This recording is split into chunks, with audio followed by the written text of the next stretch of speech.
గురుభ్యో నమః. శ్రీమాత్రే నమః. మనకి ఋషులు ఎంతో దయతో ఇచ్చినటువంటి ఈ మాసాలని మనము సద్వినియోగపరుచుకోవాలి. మరి మనము కార్తీక మాసంలో పౌర్ణమి తిథి రోజు దీపాలు వెలిగించటం కోసం, అందున గుత్తి దీపాలను వెలిగించటం గురించి చెప్పుకుంటూ ఉన్నాము. మరి ఇలా గుత్తి దీపాలను వెలిగించటం వల్ల కార్తీక మాసంలో వచ్చేటటువంటి పౌర్ణమి తిథి రోజు మనము ఏ రోజు ఏ కారణం చేత మన ఇంట్లో దీపం పెట్టినటువంటి పాపం కూడా ఈ గుత్తి దీపాలను వెలిగించడం వల్ల తొలగిపోతుంది. అలాగే మనము జ్వాలాతోరణం కింద నుంచి లోపలికి రావాలని చెప్పుకున్నాం. దేవాలయాలలో తప్పకుండా జ్వాలాతోరణాన్ని పెట్టాలి. ఈ జ్వాలాతోరణం ఎలా పెడతారు? దేవాలయం లోపలికి ఎలాగైతే మనం బయట నుంచి లోపలికి వస్తూ ఉంటామో ఆ గేటుకి, ఆ యొక్క ప్రహారీకి ఏం చేయాలి, చుట్టూతా కూడా ఒక ఆర్చిలాగా కట్టి దాని చుట్టూ ఎండుగడ్డి కట్టి దానిపైన ఇంధనం పోసి వెలిగించాలి. దీన్ని జ్వాలాతోరణం అంటారు. ఈ జ్వాలాతోరణంలో నుంచి కనుక మనము ఉత్సవమూర్తులు పార్వతీ పరమేశ్వరులు అయి ఉండొచ్చు, లక్ష్మీనారాయణులు అయి ఉండొచ్చు, ఎవరితో మనం ఆ జ్వాలాతోరణం కింద నుంచి వచ్చినప్పటికీ కూడా మనకి యమ దండన అన్నది ఉండదు, భైరవ దండన ఉండదు. ఎందుకు? ఇప్పుడు ఉన్నన్నాళ్ళు మనం బాగానే విర్రవీగుతామండి. బాగా విర్రవీగుతూ నేను ఇంత సంపాదించాను, నేను ఇంత చక్కగా 4 మంచి మాటలు చెప్పాను, లేకపోతే నేను అందంగా ఉన్నానో, లేకపోతే నాకు పెద్ద జుట్టు ఉందనో, ఈ రకరకాలైనటువంటి అహంకారాలతో ఉంటాము. కానీ ఈ శరీరంలో నుంచి జీవుడు వెళ్ళిపోయిన తర్వాత మరి ఈ జీవుడు ఎప్పుడు వెళ్ళిపోతాడు? ఊపిరి పీల్చేటప్పుడైనా ఉండొచ్చు, ఊపిరి వదిలేటప్పుడైనా ఉండొచ్చు. ఎప్పుడో ఒకప్పుడు ఇదైతే సత్యం కదా. మరి అలా ఊపిరి వదిలినప్పుడు మనతో వచ్చేవి ఏముంటాయండి? ఎవ్వరూ రారు. ఎంతో ప్రేమగా పెంచాను నా కూతుర్ని, ఎంతో అల్లారు ముద్దుగా పెంచాను, అది ఇస్తుందా? రాదే. అది గడప దాటి రాదు. గడప వరకు వచ్చి ఆడపిల్ల కాబట్టి ఏడుస్తుందేమో అమ్మా అని, అంతే. అంతవరకే. గడప వరకు వచ్చి ఆడపిల్లలు లోపలికి వెళ్ళిపోతారు. మరి కొడుకులు ఏం చేస్తారు? రుద్రభూమి వరకు వస్తారు. రుద్రభూమి వరకు వచ్చిన తర్వాత కపాల మోక్షం కాగానే వాళ్ళు కూడా ఏం చేస్తారు? 2 చెంబులు నీళ్లు పోసుకొని వాళ్ళు ఇంటికి వచ్చేస్తారు. మరి మనతో వచ్చేది ఏదయ్యా అంటే మనం చేసుకున్నటువంటి కర్మమే మనతో వస్తుంది. కాయము వీడి జీవుడతి కంపిత చిత్తత నేపుచుండ ఓ నాయననుచు ఏడ్చుని తనందన నందినులైన గాని కందోయిని పొందు బాష్పముల్ దుఃఖ మహాంబోధి పొంది పత్నియున్ కాయము వీడి రారు కదా, చేసిన కర్మము తప్ప శంకర అని మనకి శంకర శతకకర్త చెప్పారు. ఈ శరీరం వదిలేసిన తర్వాత భార్య ఎంతవరకు వస్తుంది? గుమ్మం దాకా వస్తుంది. కూతుళ్ళు ఎంతవరకు వస్తారు? గుమ్మం దాకా వస్తారు. కొడుకులు రుద్రభూమిలో కపాల మోక్షం అయిపోగానే వాళ్ళు వాళ్ళ దారిని ఇంటికి వచ్చేస్తారు స్నానం చేసి. మరి మనతో వచ్చేదేంటి? మరి అక్కడ ఎలా ఉంటాం మనం? ఒంటరిగా బిక్కుమంటూ శరీరం కాలిపోతుందేమో. మరి జీవుడు అక్కడే ఉంటాడు కదా తిరుగుతూ. అయ్యో, ఇప్పటి వరకు వీళ్ళ కోసం ఇంత కష్టపడ్డాను, నా ఆరోగ్యం బాలేకపోయినా వీళ్ళకి అన్నీ చేసి పెట్టాను, చివరికి చూడండి పూర్తిగా ఖాళీ కాలకుండా ఉన్నటువంటి నా శరీరాన్ని వాళ్ళు వదిలిపెట్టి వెళ్ళిపోయారు అంటూ మనం అప్పుడు బాధపడ్డా ఉపయోగం లేదు. ఎందుకు? మనకి ఇవన్నీ ముందు నుంచి తెలుసుకొని ఉండాలి. తర్వాత చనిపోయిన తర్వాత మనతో వచ్చేది మనం చేసుకున్నటువంటి పాపపుణ్యాలే అన్నటువంటి జాగరూకత మనకి ఉండాలి. మరి అలా జీవుడు బిక్కుమంటూ ఉంటేట 7 తలలతో ఉన్నటువంటి భైరవుడు మన వెనకాల పడతాట. అసలే భయము, ఒంటరిగా ఉన్నటువంటి మన వెనకాల అలా భైరవుడు పడుతూ ఉంటే మనం పరుగు తీస్తూ ఉంటాము. ఎక్కడి వరకు పరుగు తీస్తాము? యమద్వారం వరకు పరుగు తీస్తాము. అలా యమద్వారం వరకు ఆ భైరవుడు మనల్ని పరిగెత్తిస్తాడు. అదే మనము కార్తీక పౌర్ణమి రోజు కనుక జ్వాలాతోరణం కింద నుంచి కనుక మనం ఉత్సవమూర్తులతో కనుక దేవాలయంలోనికి ప్రవేశిస్తే ఇక మనకి భైరవ దండన అన్నది ఉండదు. అందుకే చూడండి, కొన్ని దేవాలయాల్లో మనకి కాశీ క్షేత్రానికి వెళ్ళినా, మానసాదేవి మందిరానికి వెళ్ళినా ఇక నీకు భైరవ దండన అయిపోయింది అని ఒక బెత్తంతో వీపు మీద కొడతారు. బెత్తంతో వీపు మీద కొట్టి మనల్ని వెళ్ళమంటారు. అంటే ఇక నాకు భైరవ దండన అయిపోయింది కదా, నేను ఇంకా హాయిగా ఉంటానని కాదు. మన జీవితాన్ని మనం క్రమబద్ధీకరించుకోవాలి. అయ్యో, నేను ఎన్నో పాపాలు చేసి ఉండొచ్చు, తెలిసి చేసి ఉండొచ్చు, తెలియక చేసి ఉండొచ్చు.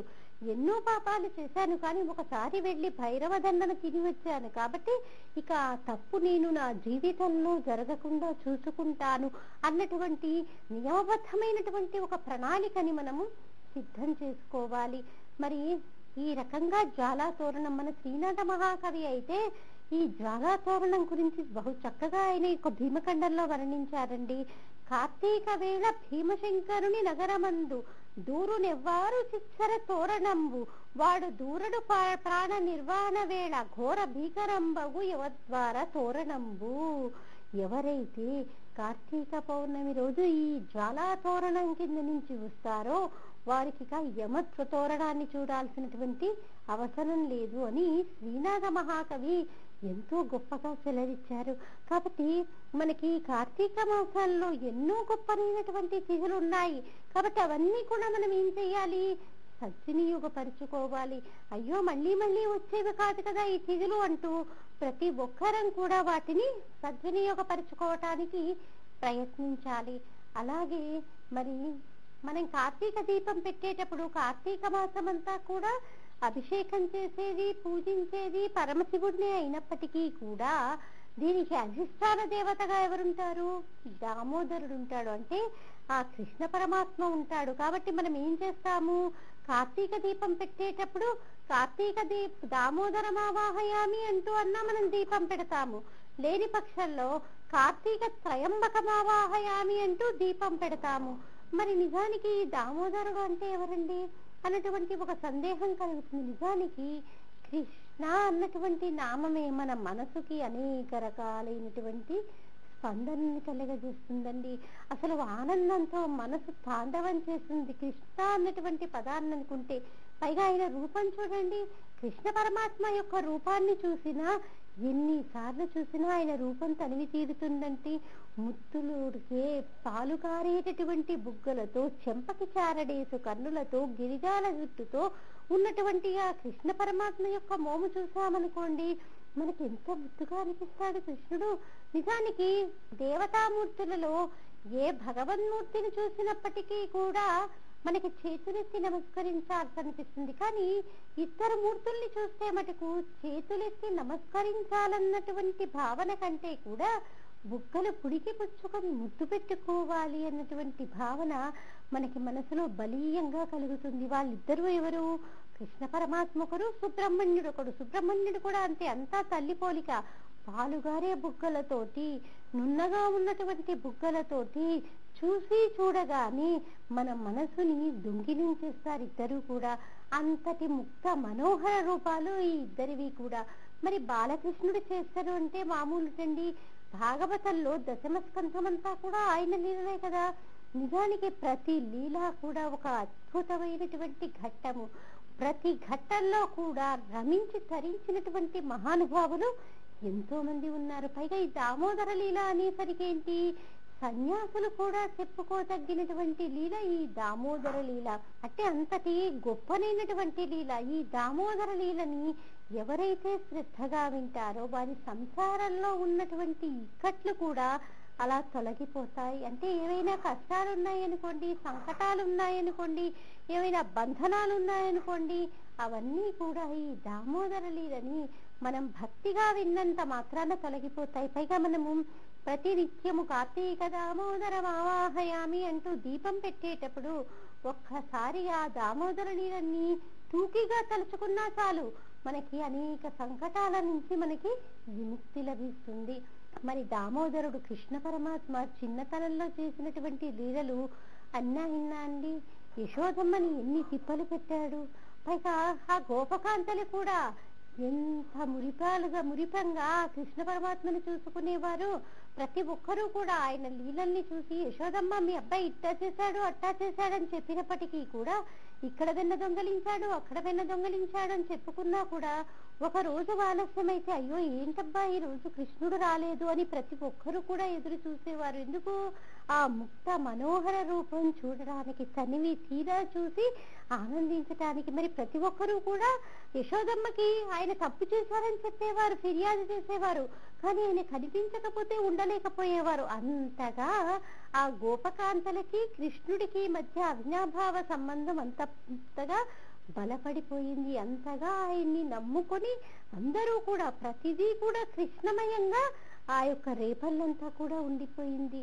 మరి ఆ ఒక రోజు ఏం చేశారట కృష్ణుడు, తన స్నేహితులతో ఆడుకుంటూ ఆడుకుంటూ ఇంటికి వచ్చారు. ఇంటికి రావటంతో అమ్మ అమ్మ నాకు ఆకలేసేస్తుంది, పాలు ఇచ్చేసాయి, నేను స్నేహితులతో ఆడుకోవాలి అంటూ దొంగేడుపులు ఏడవడం మొదలు పెట్టాడు. పిల్లలు చూడండి, అప్పుడే స్కూల్ నుంచి రాగానే పుస్తకాలు అటు గిరాటేస్తారు. గిరాటేసేసి అమ్మ నువ్వు నాకు తొందరగా స్నాక్స్ పెట్టేసాయి, నేను ఆడుకోవడానికి వెళ్ళాలని మన పిల్లలు అంటారా అనరా?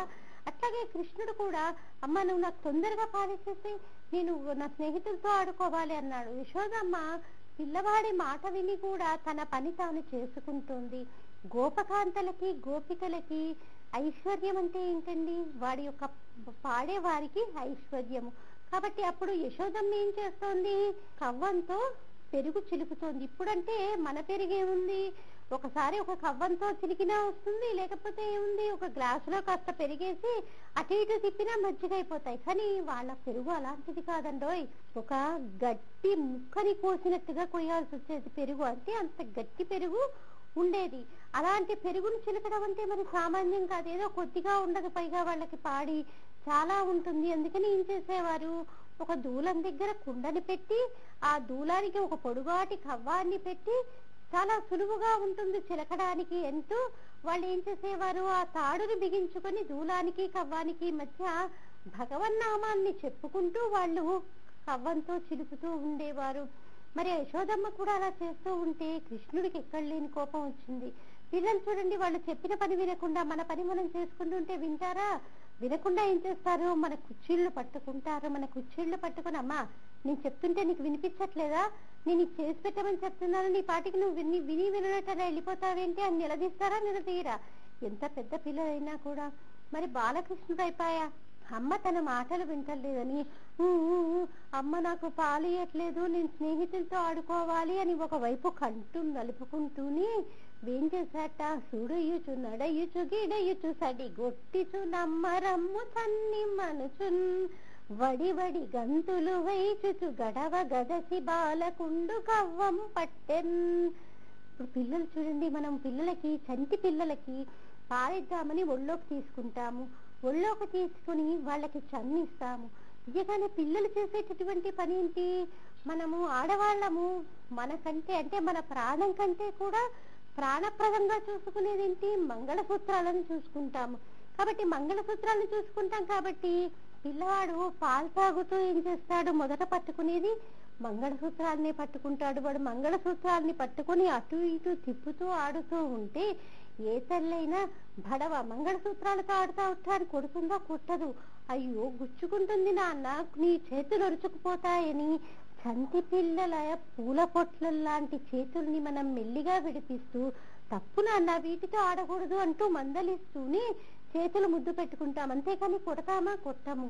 మరి యశోదమ్మ కూడా కవ్వం పట్టుకోగానే వెంటనే చేస్తున్నటువంటి పని ఆపేసింది. ఎందుకు, కవ్వం అంతా కొంచెం గరుకుగా ఉంటుంది, ఎందుకు, పట్టుండడం కోసం అక్కడక్కడ గట్టిగా చెక్కబడి ఉంటుంది హెచ్చుతగ్గులుగా. మరి వాడు చట్టి కృష్ణుడైతాయా, పూల పొట్ల లాంటి చేతులు ఉరిపిడికిలోనే కందిపోతాయేమో అని ఎప్పుడైతే కృష్ణ పరమాత్మ కవ్వం పట్టుకున్నాడో వెంటనే యశోదమ్మ తను చేస్తున్న పని ఆపి, అస్సలు మాట వినవు కదరా నువ్వు, నేను పని చేసుకుంటుంటే ఇప్పుడు పాలిమ్మంటావేంటి అంటూ, అలాగే అయినా పిల్లవాడు కదండి ప్రేమ తల్లికి, కాబట్టి పిల్లవాడిని తీసుకుని ఒళ్ళో పడుకోబెట్టుకుని మళ్ళీ పాలిస్తూ ఉంది. పాలిస్తూ ఉండగా ఎదురుగా చూసేసరికి యశోదమ్మకి పొంగుతున్నటువంటి పాల కుండ కనిపించింది. ఇప్పుడంటే మనము పాలు పెట్టాలి అంటే ఒక స్టీల్ గిన్నెలో పాలు కాస్తాము, అది కూడా గ్యాస్ పొయ్యి మీద పట్టి సిమ్లో పెట్టి మిగతా పనులన్నీ చక్కబెట్టుకుంటూ ఉంటాం తొందర లేదు అనుకుంటే. మరి అప్పుడు వాళ్ళకి గ్యాస్ పొయ్యిలో వేలు లేవు కదా, పొట్టు పొయ్యిలు ఉండేవి.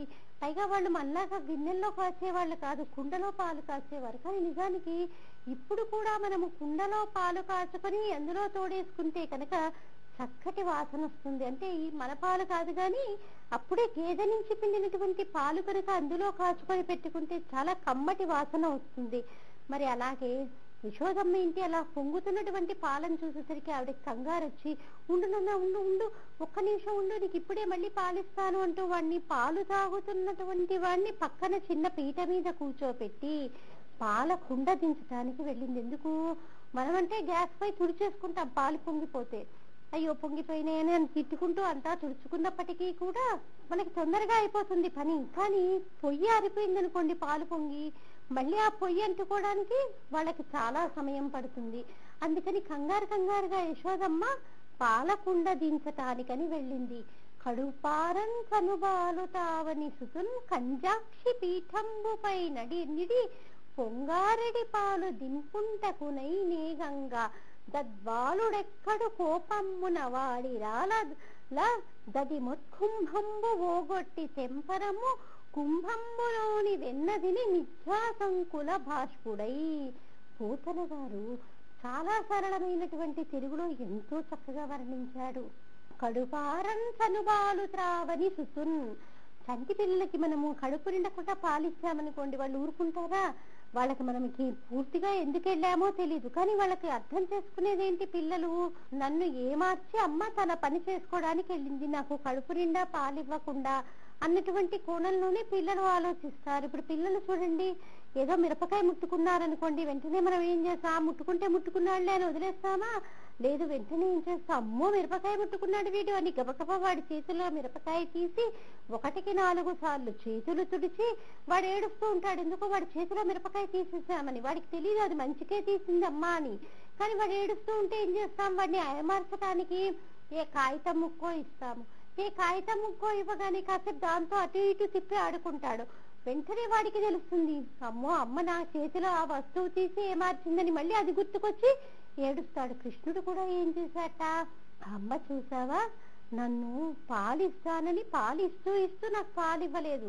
కడుపారన్ కనుబాలు తావని సుతున్ కంజాక్షి పీఠంబుపై నిడి.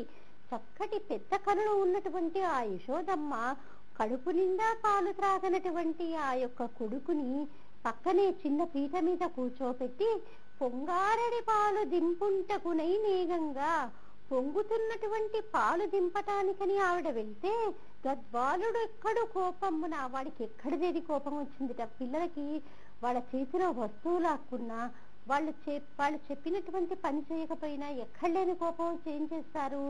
వాడి చేతిలో ఏదుంటే అది ఇసిరి కొడతారు.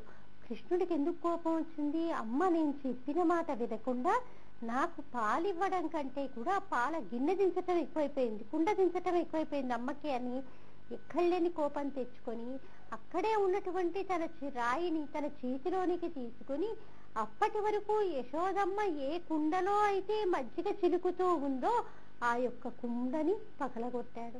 పగలగొట్టేసరికి ఇంకేముంది? చిక్కటి వెన్నతో ఉన్నటువంటి ఆ మజ్జిగంతా కూడా నేల మీద పడిపోయాయి.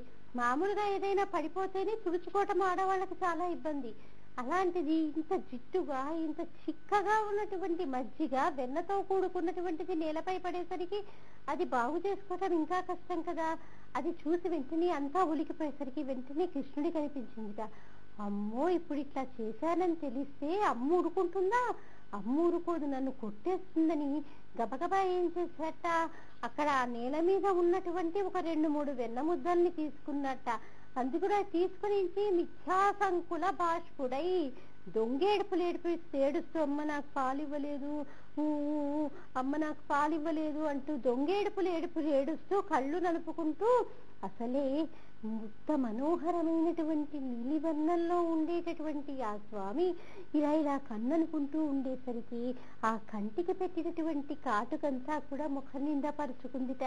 ఎంతో అందంగా ఉండేటటువంటి ఆ కృష్ణ పరమాత్మ ఇంకా అలా చూస్తే ముద్దుగా కనిపించాట. అలా దొంగేడుపులు ఏడుస్తూనే ఏం చేశాట? వెన్న ముద్దలు తీసుకొని ఇది నేను పారపోసానని తెలిస్తే అమ్మ కొట్టేస్తుందంటూ బయటికి పరిగెత్తాట. మన పిల్లలు కూడా చూడండి, చిన్నపిల్లలు ఏదైనా తప్పు చేశారనుకోండి, అక్కడ ఉంటారా? ఉండరు, ఎక్కడో అక్కడ దాక్కుంటారు అమ్మకు కనిపించకుండా. ఏదైనా వ్యధ పని చేశారు అంటే వాళ్ళు కనిపించకుండా కిమ్మనకుండా కూర్చున్నారు అంటే ఏదో పిచ్చి పని చేసినట్టే. కృష్ణుడు కూడా ఏం చేశాట? అమ్మో మజ్జిగ పారిపోసేసాను, అమ్మ ఇంకేముంది కొట్టేస్తుంది అనుకుంటూ వీధిలోకి పారిపోయాడు. యశోదమ్మ పాలగిక్కుండ దించి వచ్చింది. పాలకుండ దించి రాగానే ఆవిడికి ఎక్కడలేని కోపం వచ్చేసిందండి.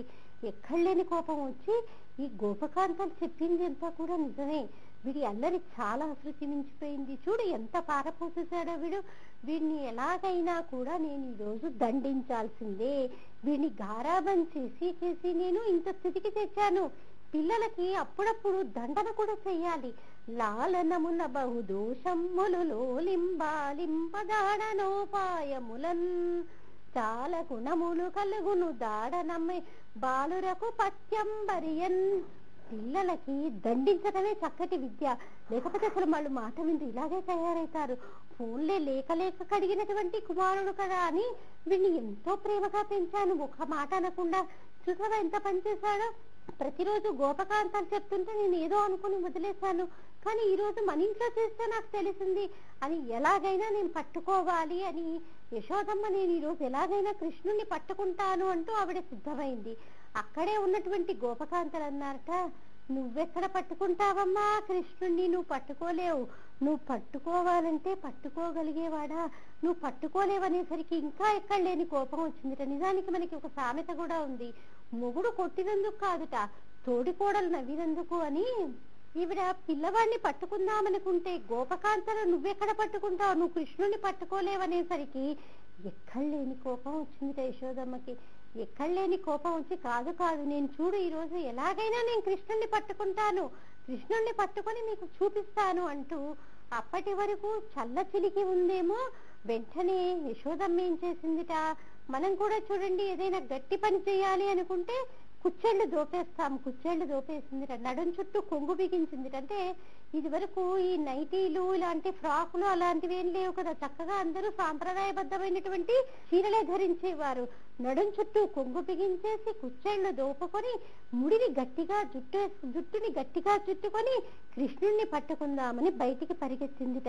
వెళ్ళేసరికి ఆయన ఏం చేస్తున్నాడు, మధ్య మధ్యలో ఏడుస్తూనే అమ్మ నాకు పాలివ్వలేదు అని ఏడుస్తూనే ఆయన ఏం చేశాట, ఒక చేతిలో ఉన్నటువంటి వెన్న ముద్దని తాను తింటూ రెండో చేతిలో ఉన్నటువంటి వెన్న ముద్దని వానరానికి పెడుతున్నట్ట. అలా ఉన్నటువంటి కొడుకుని చూసేసరికి ఆవిడకి ఇంకా ఎక్కడలేని కోపం వచ్చిందిట. పైగా వెన్న ముద్ద తింటూనే నాకు అమ్మ పాలివ్వలేదని అంటూనే ఉన్నట్ట. ఆవిడకి ఎక్కడలేని ప్రేమ కలిగిన వెనకాల గోపకాంతలు చూస్తున్నారు అన్నటువంటి కోపంతో పట్టుకుందామని ఆయన వెనకాల పరిగెత్తింది. పట్టుకుందామంటే దొరుకుతాటండి ఆ కృష్ణుడు. నిజానికి పిల్లల్ని పట్టుకోవడం మన తరం అవుతుందా ఆడవాళ్ళకి, వాళ్ళ వెనకాల పరిగెత్తాలంటే సాధ్యమయ్యేటటువంటి పనేనా? ఆ కృష్ణుడు కూడా ఏం చేశాట, చుట్టూతో తిప్పించాట. ఎత్తుగా ఉన్నటువంటి అరుగులు కింద మెట్లు దిగుతూ చుట్టూతో తిప్పిస్తూ ఉంటే అంతటా యశోదమ్మ కూడా అలా పరిగెడుతూనే ఉందిట. అలా పరిగెత్తగా పరిగెత్తగా కొంతసేపు తిరిగి తిరిగి తిరిగి కృష్ణుడికి కూడా కొంచెం అలసట వచ్చిందేమో, కానీ ఈ లీల చూడడానికిట 3,000,000 దేవతలు అలా ఆకాశంలో నుంచుని ఉన్నారు. ఎందుకు, అరే ఎవరికి దొరకనటువంటి పరమాత్మ నేను దొరకను అంటూ అలా పరిగెత్తడం ఏమిటి, నేను పట్టుకుంటాను పట్టుకుంటాను అంటూ ఈ యశోదమ్మ కృష్ణుడి వెనకాల పరిగెత్తడం ఏమిటి, దొరకాలి పట్టుకుందామంటే దొరికేటటువంటి వాడా ఈ భగవానుడు అంటూ 3,000,000 దేవతలు కూడా ఈ లీలను చూడడానికి ఆకాశంలో సిద్ధమై ఉన్నారట. ఈ యశోదమ్మ పరిగెత్తి పరిగెత్తి పాపం అలసిపోయిందిట. అలసిపోయి నుదుటంతా కూడా చెమట పట్టేసిందిట. కొప్పులో ఉన్నటువంటి పూలన్నీ కూడా రాలిపోయాయిట. మనకు కూడా చూడండి, చాలా అలసిపోయి పని చేసామనుకోండి, పెట్టుకున్నటువంటి పూలు సాగిపోయి సగం విరుడేంటి సగం పూలు కింద రాలిపోతాయి. ఎందుకు, మనం కష్టపడ్డాం కాబట్టి. మరి యశోదమ్మ కూడా అలా కృష్ణ పరమాత్మ వెనకాల పరిగెత్తింది కాబట్టి ఆవిడ తలలో ఉన్నటువంటి పూలు కూడా కొన్ని రాలిపోయాయిట. ముఖమంతా కూడా అలసట చెమటతో ఉండిపోయిందిట. వెనక్కి తిరిగి చూసినటువంటి కృష్ణ పరమాత్మకి అమ్మని చూడగానే కించిత్ జాలి కలిగిందిట.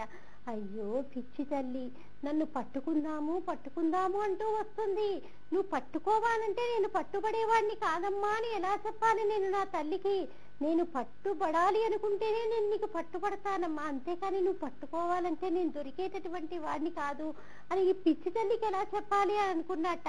చిక్కడు కౌగిట చిక్కడు సనకాది యోగి చిత్తాబ్జములన్ చిక్కడు శృతిలతి కావళి చిక్కెనతడు తల్లి చేత ప్రేమన్లోలన్. చిక్కడు కౌగిట లక్ష్మీదేవి తన కౌగిట్లో బంధిద్దామంటే దొరకనటువంటి ఆయన చిక్కడు సనకాది యోగి చిత్తాబ్జములన్.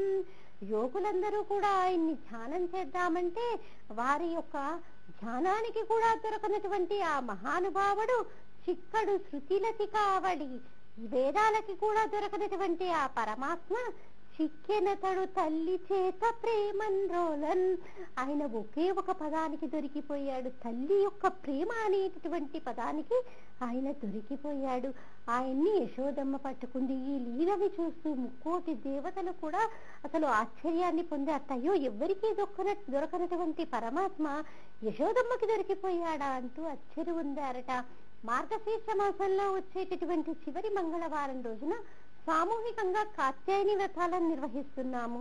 ఈ కాత్యాయని వ్రతాలు చేసుకున్నంత మాత్రాన ఏ కారణం చేత వివాహం ఆలస్యమైతున్నప్పటికీ కూడా వాళ్ళందరికీ కూడా ఆ వివాహాలు త్వరగా అయితే, అంటే జాతకంలో వివాహానికి ఆటంకంగా ఏవైనా దోషాలున్నా కూడా అవి తొలగింపబడతాయి. అలాగే జాతకంలో కుజదోషం ఉన్నా కూడా అది నివారింపబడుతుంది. ఈ కాత్యాయని వ్రతాలు చేసుకోవాలి అన్నటువంటి ఆసక్తి ఉన్నటువంటి వారు సంప్రదించాల్సినటువంటి టెలిఫోన్ నెంబర్ 8112512611 సంప్రదించగలరు. అలాగే సామూహికంగా మనం లక్షవర్తి నోముని మాఘమాసంలో పౌర్ణమి తిథి రోజున నిర్వహిస్తున్నాము. ఫిబ్రవరి 10, 11వ తేదీల్లో ఈ లక్షవర్తి నోము ప్రతి స్త్రీ కూడా ఆచరించాల్సినటువంటి వ్రతము. ఇది రజోదోషం పోగొట్టుకోవడం కోసమే అయినప్పటికీ కూడా స్త్రీలు దైనందిక జీవితంలో చేసేటటువంటి అనేక తప్పులకి ప్రాయశ్చిత్తం ఈ లక్షవర్తి నోము. ఈ లక్షవర్తి నోము చాలా జయము ప్రయాసతో కూడుకున్నటువంటి వ్రతము. మన ఆడపడుచులందరి కోసము కూడా అతి తక్కువ వ్యయంతో ప్రసిద్ధ పుణ్యక్షేత్రమైనటువంటి అన్నవరంలో నిర్వహిస్తున్నాము. ఆసక్తి ఉన్నటువంటి వారు సంప్రదించాల్సినటువంటి టెలిఫోన్ నెంబర్ 8112512611 సంప్రదించగలరు. ఇంకా దీనికి సంబంధించినటువంటి విషయాలని మళ్ళీ మన కార్యక్రమంలో తెలుసుకుందాం. స్వస్తి.